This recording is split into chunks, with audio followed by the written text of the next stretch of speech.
What's up, kinfolk? We have a lot of new members of the family after I dropped the offense coordinator candidates video yesterday. So welcome to you guys. Today we're going to be talking defense coordinator candidates. Let's get into it. 15, 20, 25, 30, 35, 40, 45, 50, 45. There goes Davis. Oh my God! Davis is going to run it all the way back. Auburn's going to win the football. All right, now first up we got the Auburn man, ex-Auburn linebacker from 01 to 05.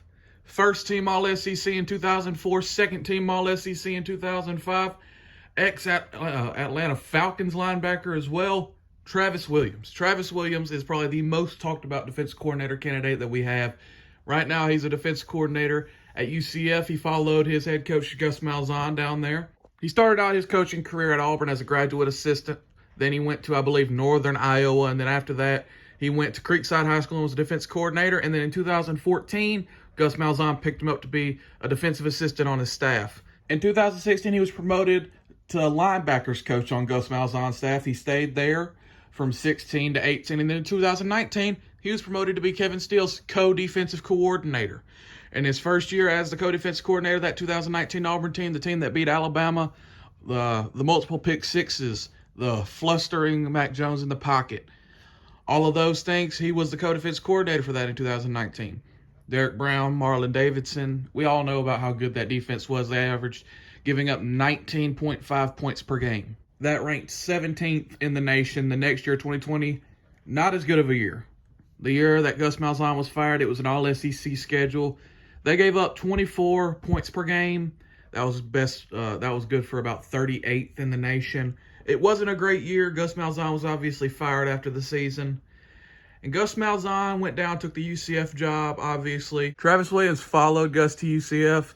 And in his first year, he had some struggles. But overall, after the dust settled, they gave up about 24.5 points per game, which was good for about 49th in the nation. It was a pretty good defense overall. And this year, things got even better.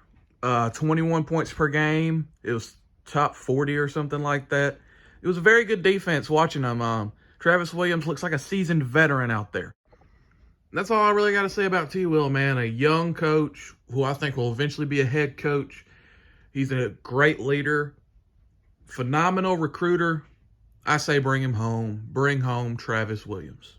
All right, I moved to a different room now. I hope y'all can hear me better in this one. But next up, I got the 32-year-old co-DC from Georgia, Glenn Schumann. Glenn Schumann is one that I think is very unlikely unless we hand the man like, I don't know, $1.5, $2 million. His defenses since he took over as co-DC with Dan Lanning in 2019 have never given up more than 80 yards rushing per game in a season. I think the most that he's ever given up points per game wise, and I'll throw it up on the screen, is 20 points per game, and that was an all-SEC schedule that year. Glenn Schumann, absolute dog. I would love this hire as well. I mean, I'll put up his recruits too. I mean, he's recruited like Nolan Smith, Channing Tindall, Travon Walker, a couple quarterbacks as well. I mean, it's just dude after dude after dude, NFL guy after NFL guy. It's impressive what he's done in his few years of coaching experience. He started out at Alabama as a grad assistant. And then when Kirby took the job at Georgia, I believe, he pulled him with him as his linebackers coach. And then he promoted him to co-defense coordinator after Mel Tucker left. So overall, pipe dream, but a great hire. Next up is a guy who was only a DC for 1 year at FAU, and that is Chris Kiffin, Lane Kiffin's brother. Currently, defensive lines coach at Cleveland. The only reason his name's on here is because the Auburn Live guys have thrown his name out there. But when he was at Ole Miss as Hugh Freeze's defensive line coach, man, the recruits he was pulling, like he got Robert Kimdichie. Very impressive. Yeah, the main reason I have him on here is because of the Hugh Freeze connection when he was defensive lines coach. I'll throw up his career stuff. He's been all over the place, like from Idaho to Mississippi, all over the place. You know, I'll just let y'all take a look at it, and then I'll let y'all take a look at his recruits. Very impressive career. Chris Kiffin, I think Lane Kiffin actually hired him to come to Ole Miss as a defensive coordinator, defensive lines coach. And he turned it down, or he went to Ole Miss Then the recruiting. He didn't want to do the recruiting or something like that, and it was just too much pressure, so he went back to the NFL, took his job back at Cleveland as the defensive line coach. So I don't know if he has any interest in coming back down to the college level, but, I thought I'd throw his name on here. Don't want to do a deep dive because I don't think it's very likely. Next up, we got Zach Arnett, and this dude is a budding superstar on the coaching ranks. I mean, he's getting talks for head coaching jobs. The man's only 36 years old.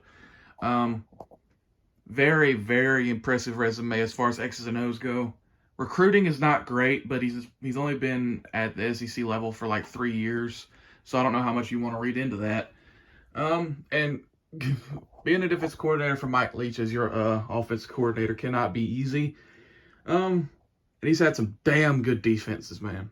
He started out at San Diego State as a defensive coordinator. Before that, he was a San Diego State like assistant or grad assistant, then a linebackers coach, I guess. And his first year at San Diego State's defense coordinator, his defenses gave up 22.2 points per game. But then the next year, they gave up 12. Second best in the college football to Georgia, I believe. Just very, very impressive to do that as your second year as a defensive play caller. Very impressive year at San Diego State. He got the defense coordinator job under Mike Leach his first year at Mississippi State. Obviously, 2020 with the pandemic and everything. The defense wasn't great. 28 points given up per game.